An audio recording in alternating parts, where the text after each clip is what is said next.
단역부터 조연을 거쳐 쓰레기를 지나 주인공이 된 믿고 보는 배우 정우입니다. 막연히 연기가 하고 싶다는 생각으로 시작하게 됩니다. 연기의 기본이라고 할 수 있는 연극도 시작하려면 극단에 들어가야 하지만 인맥도 방법도 잘 몰랐던 정우는 무작정 찾아가서 저 연극하고 싶습니다 라고 말할 용기조차 없었습니다. 결국 오디션이라도 찾아보자는 생각을 하고 있었는데 당시에는 영화 잡지 맨 뒷장에 아주 작은 글씨로 오디션 공고들이 쓰여져 있었고 이를 통해 연기 생활이 시작되게 됩니다. 2002년 라이터를 켜라에서 차승원의 부하 양아치로 출연했습니다. 당시 부하 7역할의 단역으로 출연했는데 훗날 삼시세끼에서 차승원과 함께 출연하며 감회가 새로웠다고 밝히기도 했습니다. 이후 품행제로에서 류승범의 등에 칼을 꽂고 동갑내기 과외하기에서는 동네 양아치 대장 역할로 출연하면서 양아치 역할로 연기를 시작하게 됩니다. 장명소에 찾아간 적이 있는데 본명인 김정국이라는 이름에 대해 이름이 사람보다 높아서 잘 안 풀린다는 이야기를 듣고 현재 활동 중인 정우라는 이름을 짓게 되었답니다. 별명이 짱구입니다. 자신의 인생을 배경으로 만들어진 영화 바람에서 짱구라는 별명을 밝혔는데 뒤통수가 튀어나와 짱구라고 불렸답니다. 고교 시절 경험담을 바탕으로 직접 원고를 작성한 것으로 알려져 있는 영화 바람에서 주연으로 출연하게 됩니다. 이성환 감독이 시나리오 작업을 맡아 저예산 영화로 제작되었는데 개봉 당시 커다란 흥행을 일으키진 않았지만 조연들과의 케미와 수많은 명대사를 탄생시켰고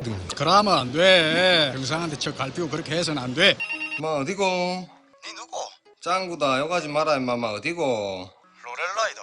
아하 내 두드리 패고 노래 부르러 갔니? 나온나 이 개새끼. 독립영화로서 이례적인 관객 수인 10만 관객을 동원했고 훗날 인터넷을 통해 입소문을 타면서 더욱 알려지게 됩니다. 끝내 서울, 부산에서 재개봉까지 하게 되는데 해당 작품을 통해 47회 대종상 영화제에서 신인상을 받게 됩니다. 꽃보다 청춘 아이슬란드 편에서 신인상을 받는 것이 소원이었다고 밝혔습니다. 정우의 아버지 또한 연극배우로 활동했었는데 당시 생활고로 인해 꿈을 포기했었고 배우 활동을 하는 정우를 자랑스럽게 여겼다고 하며 자신의 이야기를 바탕으로 한 바람을 통해 받은 신인상이 아버지께서 주신 선물을 받은 것 같은 느낌이 들어 더욱 뜻깊은 순간이었답니다. 실제로 영화에서처럼 아버지께서 정우를 짱구 박사라고 부르면서 무척이나 아꼈다고 하네요. 응답하라 1997에 캐스팅될 뻔했다고 알려져 있습니다. 영화 바람에서의 연기에 반한 신원호 PD는 정우를 캐스팅하려고 했지만 당시 사회복무 요원으로 복무 중이라 캐스팅하지 못했다고 밝혔습니다. 하지만 소집 해제 후 응칠의 차기작인 응답하라 1994에서 보다 비중 있는 역할로 캐스팅됩니다. 응사에서 미친 존재감을 뿜어냅니다. 츤데레 의대생 오빠 캐릭터로 상상 속의 경상도 남자를 완벽하게 표현해내면서 신드롬 수준의 반응을 이끌어냅니다. 해당 작품으로 9개의 CF와 4개의 상을 수상하게 되었고 확실한 주연 배우로 자리매김하게 됩니다. 한 인터뷰에서 지금 떠오르는 고마운 사람이 있느냐는 질문에서 권상우, 봉태규, 현빈, 유승범을 꼽았습니다. 권상우와는 6작품이나 함께한 것으로 알려져 있으며 봉태규와는 품행제로에 함께 출연한 이후로 2년간 동거를 했었다고 합니다. 현빈과의 친분도 밝혔는데 무명 시절 함께 오디션을 보러 다니던 사이라고 하며 두 사람이 내가 힘들 때 많이 도와줬다고 덧붙였습니다. 심적으로 특히 유승범의 도움이 컸다고 하는데 우회적으로 제 이야기를 사람들에게 많이 해줬더라고요. 당시 사람들은 저에 대해 전혀 모를 텐데도 정말 열심히 하는 친구가 있다고 고무적인 이야기를 많이 해줬더라고요. 그 친구는 자기가 그런 말을 했는지 기억 못할지도 몰라요. 그 정도로 정말 멋진 친구죠 라고 마음을 전하면서 고마움을 전하기도 했습니다. 일본 네티즌들은 의외 인맥이네, 풋풋한 모습 새롭다라는 등의 반응을 보였다고 하네요. 유독 생활 연기가 잘 어울리기로 유명합니다. 특히 부산 출신답게 사투리를 쓰는 캐릭터에서는 마치 한 몸으로 느껴진다는 반응이 많죠. 이러한 반응에 대해 이 캐릭터가 나라면 어떻게 말을 할까를 생각하면서 해요 라고 자신의 연기 비법을 밝혔으며 이러한 정우의 연기를 본 대중들은 표준어를 쓰는 역할에서도 생활 연기 찰떡이라는 반응을 보이기도 했습니다. 배우로서 작품 선택 기준과 배우라는 자리에 대한 질문에 있어 다음과 같이 말했습니다. 이 이야기에 공감을 하느냐, 나에게 오는 감동이 있느냐가 가장 중요하죠. 그 다음이 어떤 이와 함께 할 것이냐예요. 앞으로도 변함없을 것 같습니다. 제 자리를 찾아가는 과정에 있는 배우, 30살 이전에는 기회를 찾았던 것 같고 그 이후에는 과대평가를 받고 있다고 생각해요. 점점 진짜 제 자리를 찾아가게 되지 않을까요? 오늘의 영상은 여기까지. 우리가 알던 인물이 재발견, 그리고 새로운 인물을 발견하고 싶으신 분들은 캐리커버리를 구독해주세요.